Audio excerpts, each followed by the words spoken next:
Elle joue un rôle tout à fait important, mais je dirais que ça dépendra aussi du type d'entreprise.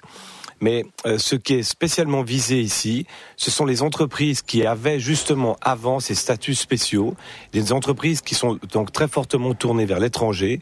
Pour prendre un exemple typique, c'est les sociétés de négoce qui, par exemple, achètent, donc ils font du trading, qui achètent des marchandises, des produits à l'étranger et qui les revendent à l'étranger.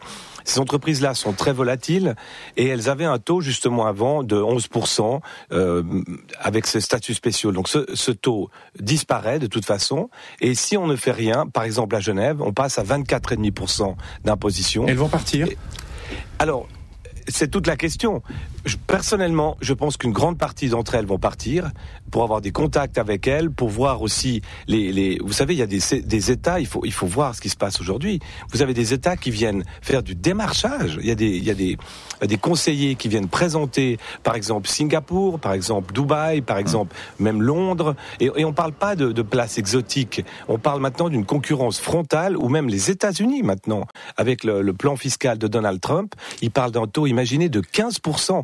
Et il faut savoir qu'en droit américain, le taux d'imposition normal est de 35%. Alors ça, c'est une réforme fiscale. D'accord. Ce que vous devez comprendre, c'est que la fiscalité aujourd'hui, ce n'est pas une fiscalité suisse, c'est une fiscalité mondiale et que toutes ces entreprises font de la planification fiscale, des fois absolument correcte, c'est pas remis en cause, mais qu'on peut pas résumer un taux d'imposition. Je ne connais pas le taux d'imposition de Google, mais on peut pas dire comme ça que le taux, oui, ils payent 24%, ils sont très contents.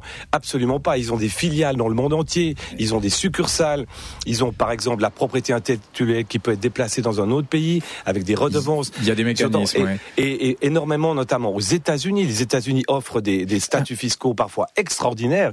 Donc je pense qu'il faut juste être réaliste. L'OCDE se bat contre ça. Il y a plein de mesures internationales, mais on doit être réaliste et on peut pas résumer la Suisse à un îlot où tout le monde vient parce que c'est fantastique.